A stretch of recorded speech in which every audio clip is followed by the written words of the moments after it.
So excited to introduce our new faculty member. I'm not leading you anymore.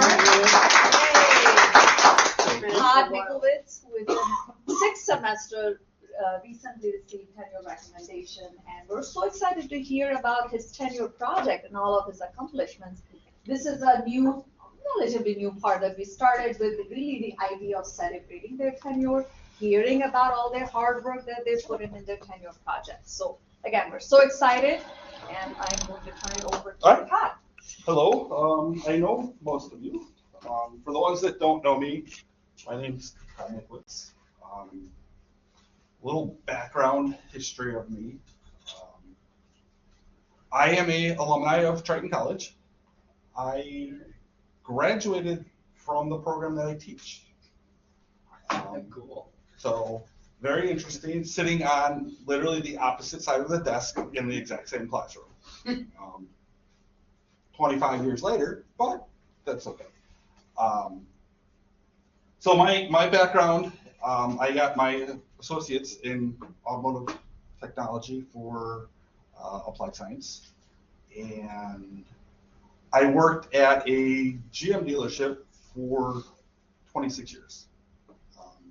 Working on cars, basically did anything and everything that needed to be done. Years went by. One of my former coworkers at the dealership is also an instructor here at Triton. Kept in touch with him over the years, and for a few years after he started, he's like, "We're always looking for part-time instructors. Why don't you come? You'll like it, you know." What do I know about teaching? Is what I said. And his response was, "You know everything about teaching." And I'm like, kind of looked at him like, "What?" He's like, "You've worked at a dealership for 26 years. He goes, you train the new hires or the incoming technicians, quick lube people. You showed them the ropes. You showed them what you're supposed to do, how you're supposed to do it, how you're supposed to act, what needs to be done to fix cars." And I thought about that. I'm like, I think I can do this, you know. So I came in, and I was offered a night class, and a couple weeks into the night class, I was asked if I would be interested in a full-time position, which I always thought, sure, maybe one day, 2, 3, 4 years down the road, not 2 weeks into it. But I saw the opportunity. I always wanted to be a high school automotive instructor. So figured college, close enough, right? And I went for it. And I really enjoyed it. It was a great change that I went through. So through the 10-year process, there was always what was expected. Meetings every month, getting to know other instructors that are going through the same stuff as you. And then one of the things was a 10-year project. Okay, what is that, right? So second semester, third semester, it was time to really start thinking about what your project was going to be. I went back to my other instructors in my department. I'm like, "What did you guys do for your 10-year project?" And they all smiled. They're like, "This is something new." Okay, so what should we do? Good question. So we thought about it. I sat down with my chairperson and other people during one of our monthly meetings. I'm like, "What can I do for this 10-year project?" And we started brainstorming, throwing things out. Do we develop a different program, a different class? Do we redesign our engines lab? Do we redesign our vehicle parking, stuff like that? And we kept throwing out ideas, and then my chairperson goes, what about a lab rubric that will satisfy the whole automotive program so everyone knows how they're going to be graded? And I'm like, okay, I'll think about it. After the meeting, I'm walking back to my office, and I'm like, what is a lab rubric? Like, okay, so I sat down at my desk and I Googled it. What is a rubric? And the definition was statement of purpose. I'm like, okay, still not understanding it. So kept going through it, and basically found out that it is a grading schematic, right? What is expected from the student, how the student is being graded, what I expect of the student, what the student should expect of me, or their outcome of what they want to learn. So I decided to basically create a structured objective lab rubric for assessing student performance, which was going to improve grading, improve fairness, and basically letting the student understand what is expected of them. So I thought, I'm like, okay, what can I do for that? You know, how can I relate that to automotive? So I started thinking, what in my experience can I relate to this? You know, what do I expect out of lab?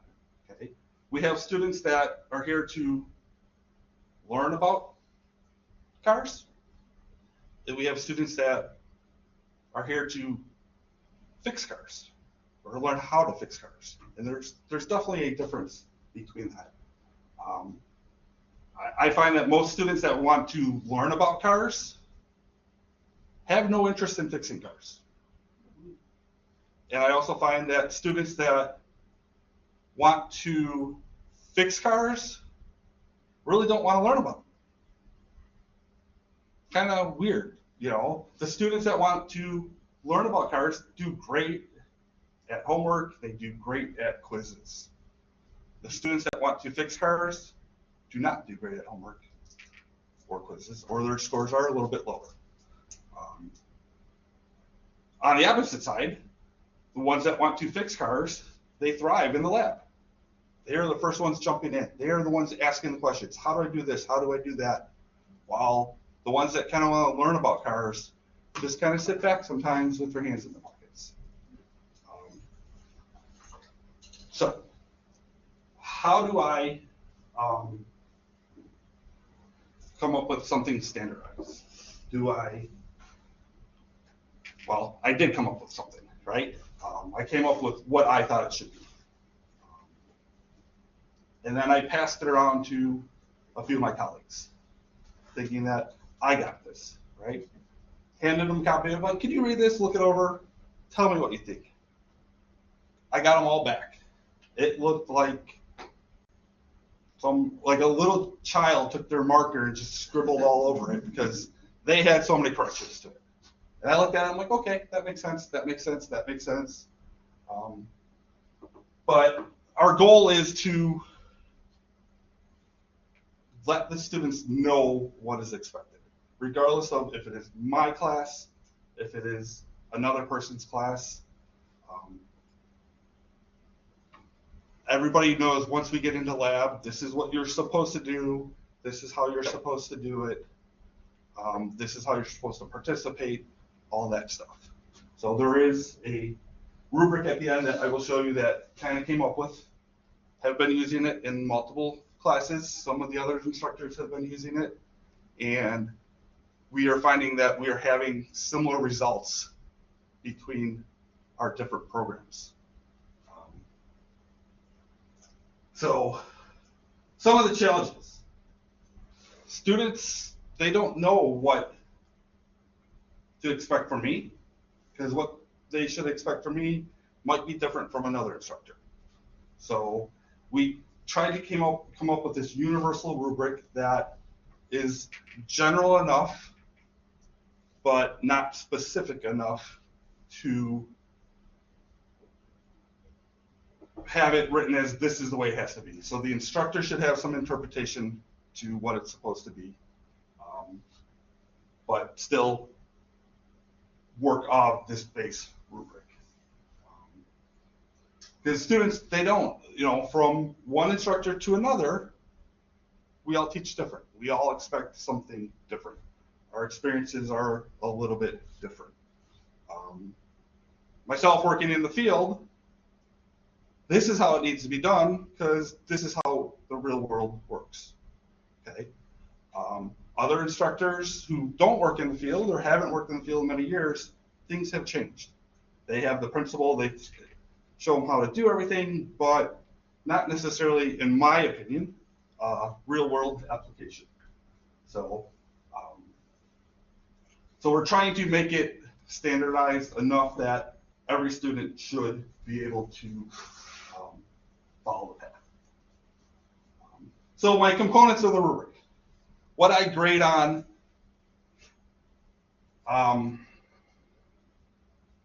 for a lab, okay? I took these topics and I compared it to what the industry employers are looking for, okay? They're looking for people to show up on time, ready to work. So in my lab, I expect them to show up and be ready, right? Class starts at 8 o'clock. That doesn't mean I walk in at 8 o'clock, I sign in, I go to the bathroom, I come back 10 minutes later, ready to go. Real world, at least where I worked or my experience is, at 8 o'clock, you better be ready to start working. You have those customers that show up at 8 o'clock because the business opens at 8 o'clock. They expect their car to be worked on at 8 o'clock, not watching the person walk into the building at 8 o'clock, go change, get dressed, 15, 20 minutes later, they get to start working on their car. So attendance is important, showing up on time. Safety and awareness, okay? What am I doing? Am I doing it safely?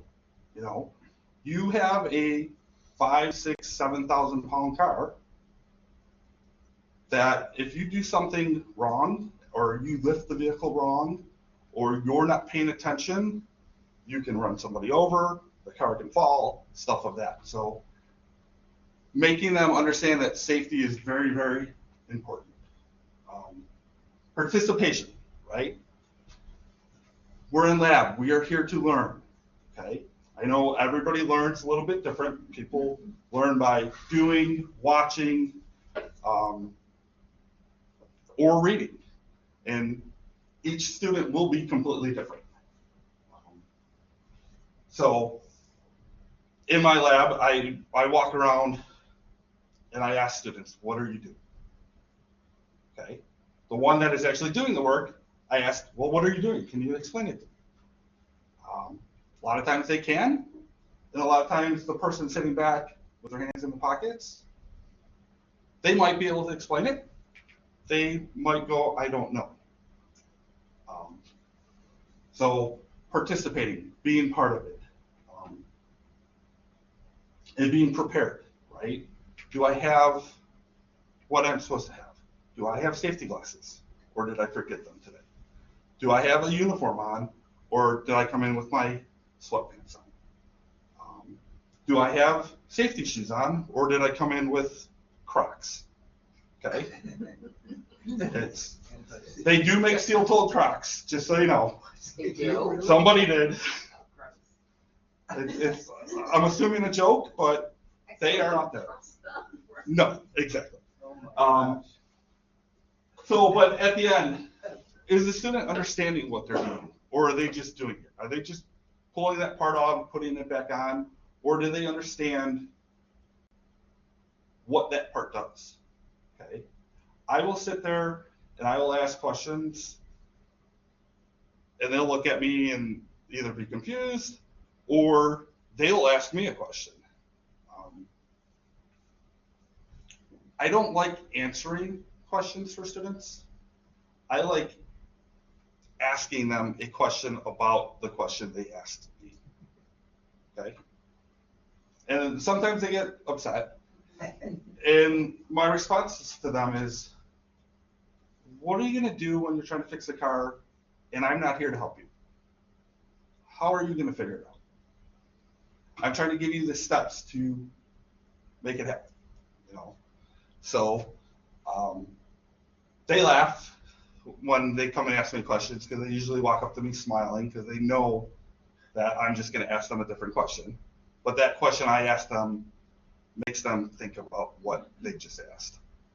So, and most of them get it. And the ones that I'm asked, like, well, did you do this? And they're like, yes, I did this. I followed the process. They showed me everything.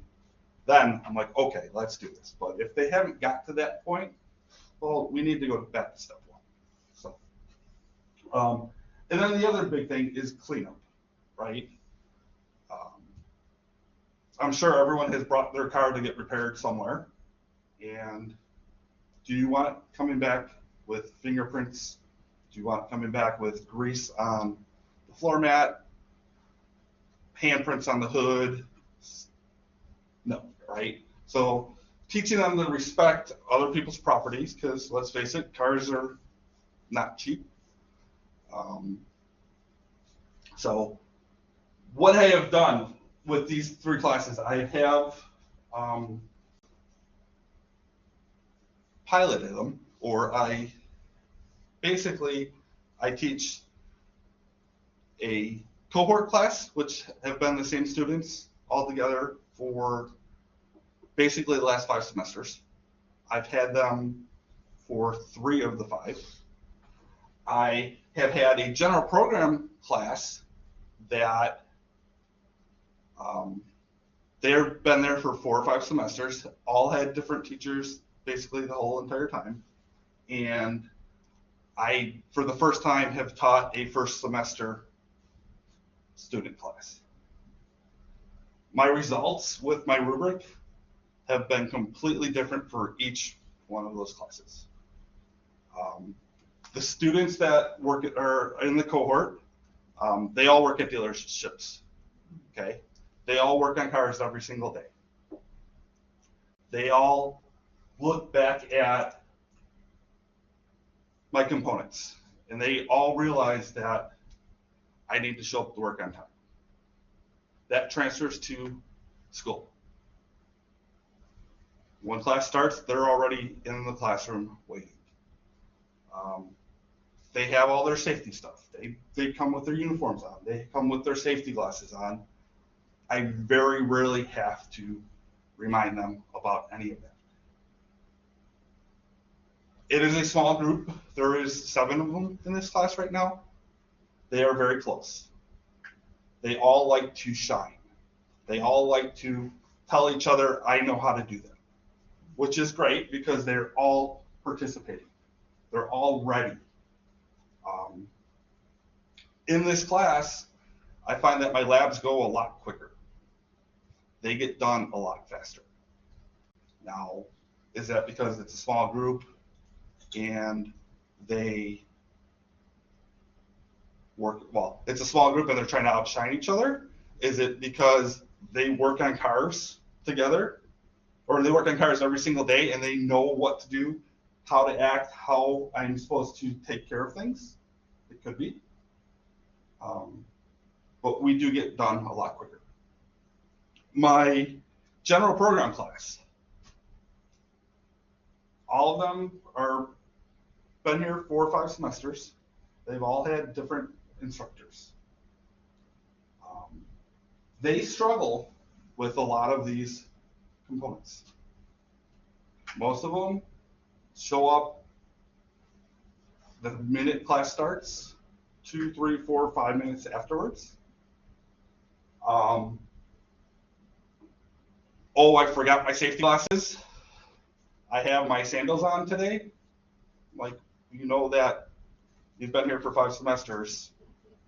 Why are you wearing sandals? Well, I didn't know we were going to lab today.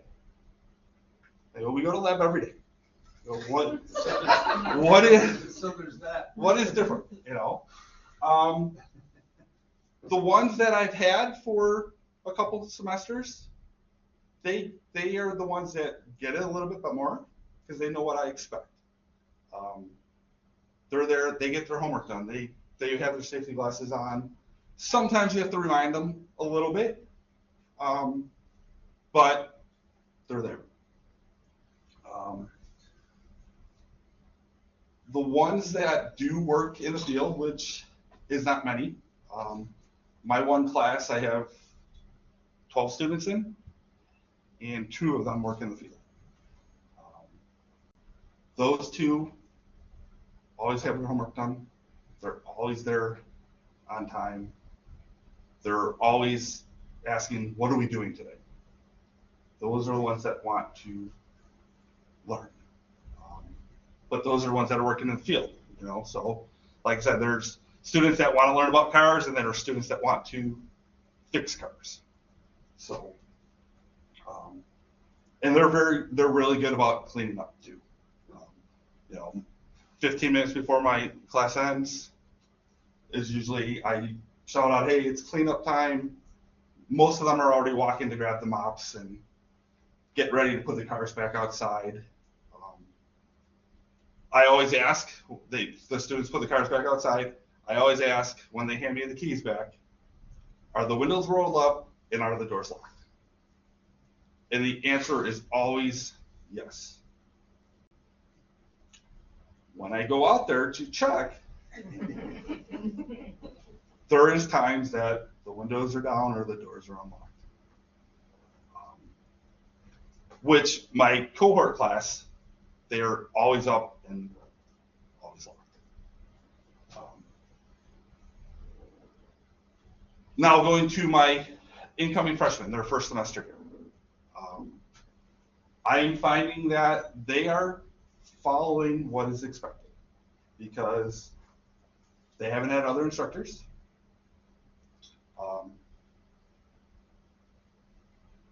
They're picking up of what is expected, how I'm supposed to do this, because that is all they know. So getting back to the rubric, does it work? Yes. Okay, but it is the ones that haven't had that guidance with the rubric in the past are the ones that fight it. In a year or 2, are we all going to be on the same page? Will I be able to expect everything on my rubric to be done? I think so. I think it's just the ones that have not known what to expect from each instructor. Everyone did a little bit different. It's kind of like, okay, whatever, it doesn't matter. But I think when they walk in at day 1 knowing this is what is expected of you, I think the guidance for it will help them out greatly.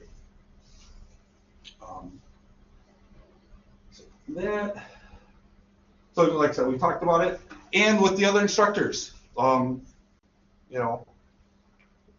ones that have used it in their class, same scenarios, that the cohort ones seem to have a little bit better of a grade in the lab. They tend to follow the procedures, know what is expected. My biggest thing, regardless of what class I am in, is safety glasses. Okay. When I first started here, I walked into anybody's class, and if 2 students had safety glasses on, it was impressive. Nobody had safety glasses. I put a big push for the safety glasses just because I have had stuff in my eyes before from not wearing safety glasses, but also with wearing safety glasses too. So past semesters, every single day, I had to remind them multiple times, wear your safety glasses, wear your safety glasses, wear your safety glasses. This semester, if I had to remind somebody or a person 3 times, probably, the whole semester, they always wear them. The funny part is I will walk into somebody else's lab to go grab a tool or something, and one kid will have his safety glasses up on his head, and one of my students that have been in my other classes kind of elbows them, hey, put your safety glasses on. So they pick up on it, and you know, it is good.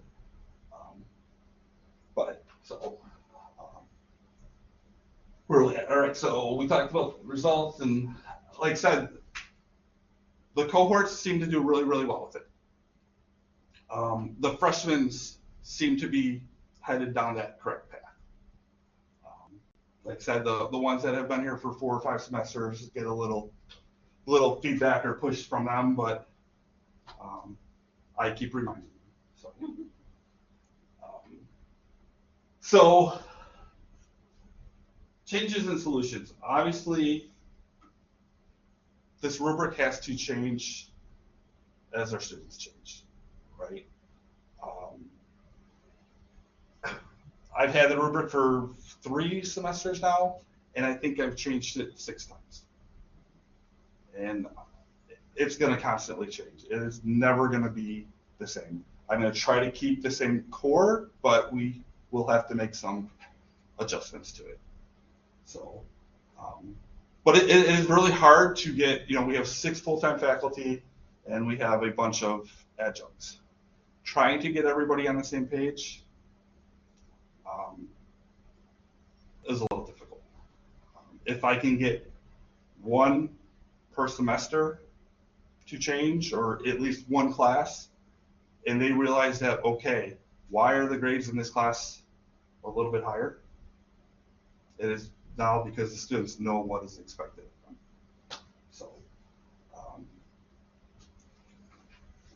So like I said, I'm changing it, getting the instructors, getting the feedback from instructors of what else can we do to make this better. I talk to our industry partners, service managers, service directors, trying to find some students a foot into the door.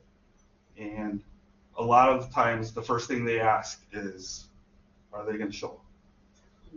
And are they going to show up on time? They understand that the student is very green. They're learning. They're not worried about that because they're like, we will teach them for what we need them to do, but if they're not going to show up or not show up on time, I don't want to waste my time. So, go that route. So basically, standardized way that every student knows what is expected from them. It allows the instructors to grade every student on the same level. And ultimately, it will unite our whole automotive program that every student knows what is expected of them. So this is my rubric. Basically, every lab is worth 30 points.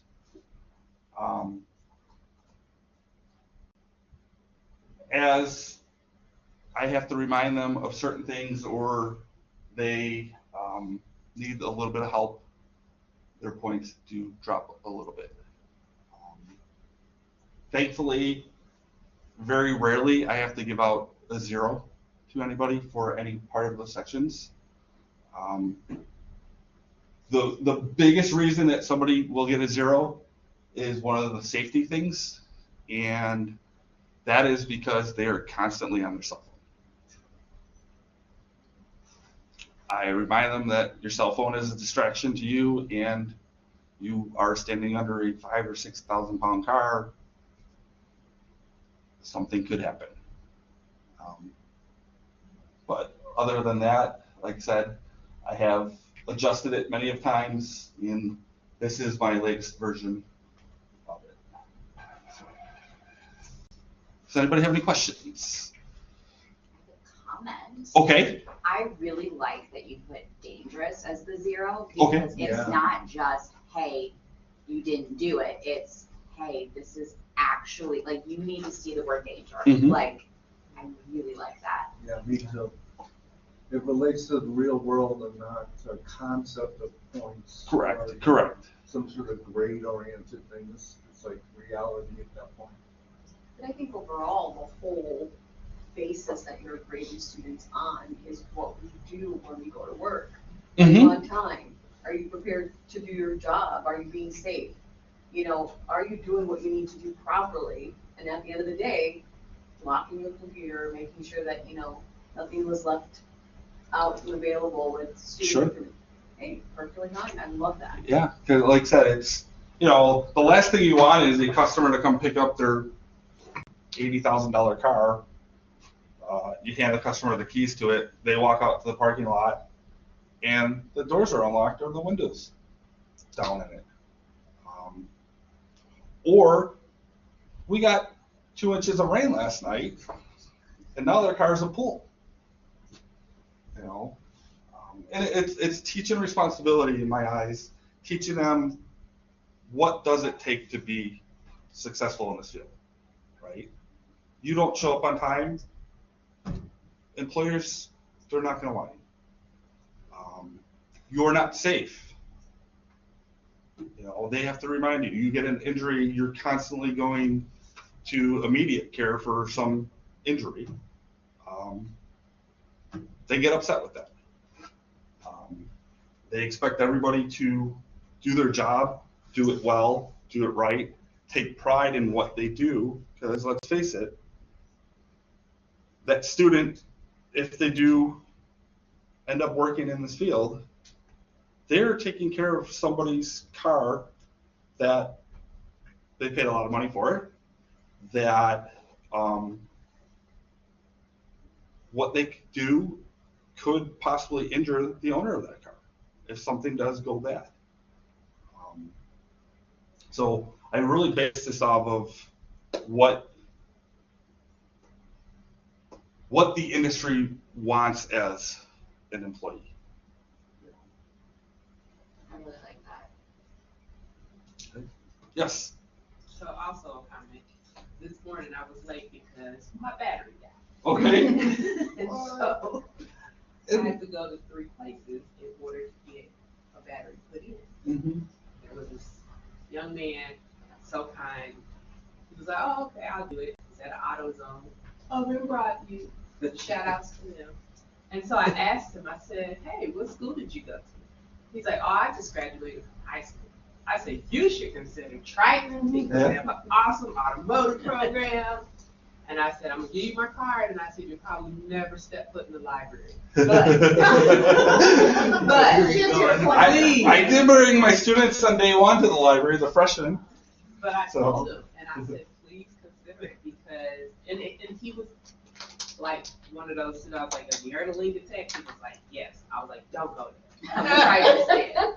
So I just wanted you to know that after seeing this, I feel so much more awesome for telling you that. Because That's this great. is the kind of thing that you do have folks out there in the field helping us who need assistance, and to know that you're teaching these type of skills, then that just kind of gives you that. I can't wait to talk to somebody and be like, yeah, I want to try this. And like I said, the industry, like everything else, is looking for people. The average age of an auto technician right now is 55 years old. So basically, 10 years from now, the majority of them are going to retire. So the industry needs people. So, yes. I have a question because I love the language Okay. on here and see so many ways to use some of it, steal some of your work here Please. in our labs. But it's like the language there. I love like the insufficient versus deficient, and like how do you go over it with them to understand like what your vocabulary means? It like what the standards of that are. Do you have examples? Is it? I basically tell them what I expect of them. This is what you're supposed to do. Obviously, we start at excellent. Everybody walks in, if they're on time, ready to go, they get excellent. As we work our way down, It has a lot to do with the students' attitude, how are they participating. Like I said, if the student is literally just sitting like this in the lab, I'm like, what are you doing? Well, I'm watching. I'm like, well, why aren't you participating? You know, and I'm very lenient in the beginning with it. You know, I'm like, guys, this is what I expect out of you. Okay. If I have to keep talking to you and reminding you, obviously we keep working our way down. Maybe the first time we make it to satisfactory, right? Next week when you're doing the same thing, well, you heard it once, right? Nothing's going to change from last week, what I expect out of you, so we start working our way down. So, yes. Very good. Thank you. Couple of comments. Okay. So what's the logistics of this? Is this electronic? Is it paper? What's the frequent, what's the turnaround time? Forget this back again. Because a lot of people think, oh, rubrics, it takes so much time. So comment on that a little bit. So my rubric is in my syllabus. Day one, I go over it. I always remind the students, you are being graded on your rubric, right? Or the lab rubric there. So basically, in that lab, I keep stuff in my mind. I have the student's sign-in sheet. Every student has to sign in when they walk in. When something goes wrong or they're not doing what they're supposed to, the sign-in sheet gets a little checked by their name. So that's how I kind of keep track of it. Once we get basically past the excellent, I start having that conversation with the student, being like, hey, you know, this is unsafe. You know, why do I have to keep reminding you of wearing your safety glasses? You know you need to wear them. You know, so like I said, it's just the more. You're getting a rubric for every lab. You're just putting This is just yes, it's very, very generic, but to the point that there's a lot of room for interpretation. Because let's face it, if I had to do a rubric for every single lab for every single instructor, it wouldn't go well, you know. So like I said, I tried to do it very basic, but to the point that there is a little room for interpretation. You know. And I love that you tie this to your workplace industry standards. And I know that's easier for people who work in the CTE area to do because there are no standards. But I'm just going to put a plea across the arts and science people that are here. Everybody has to work at some point in their life if they're not working already now. And I will say consistently what we hear at all advisory boards. Oh, your students know the stuff, but they can't keep a job because they don't show up on time or they lose whatever track of what they're doing. So I think it's imperative in our due diligence that we teach all students to be on time, to be participatory, because that's the expectation of an adult in today's world. And we have a due diligence here at community college to raise good citizens. And it's really easy to do, expecting people to show up in a class on time. How do you respond to emails? Hey, Todd, it's hello, Mr. Nicklewicz. Yes. Here's the body, and there's a thank you and a signature at the end of it. Those are basic things that we think everybody should know. Yes. But they don't. Soft skills. And so I think we have a job here at the college to do that. I had a student once who I taught for 5 semesters. By 5th semester, I'm like, why isn't he getting this? I didn't know until I saw his resume he made that he had never worked a day in his life, and he was 24 years old. I said, your parents, did you know service? Yes. Because he never understood when I was saying stuff. It wasn't connecting with him. Yeah, like so. I changed my practice and started doing resumes the first Sure. and I wanted to know who my student was. But that's what we have to do. Yeah. It's not, I get your jobs to teach content. I get that's a lot. But where is that going to after this? If you had a student in your program for 5 semesters and they still don't know they need to be here on time, that's saying something to us about. Because so I have a sign-in sheet sitting on the desk right when the students walk in. Okay. The clock hits 8 o'clock. I walk up to that sign-in sheet and I write late next to every single person that's not there. The way I explained my attendance policy to them on day one is, have you ever taken the train before? Most of them are, yeah, okay. I go, so when the train leaves at 8 o'clock and you show up at 8 o'clock in 5 seconds, are you on that train? So you're late, you know. And one of the biggest comments I do get back from them is, I'm only 2 minutes late. Well, 2 minutes is late.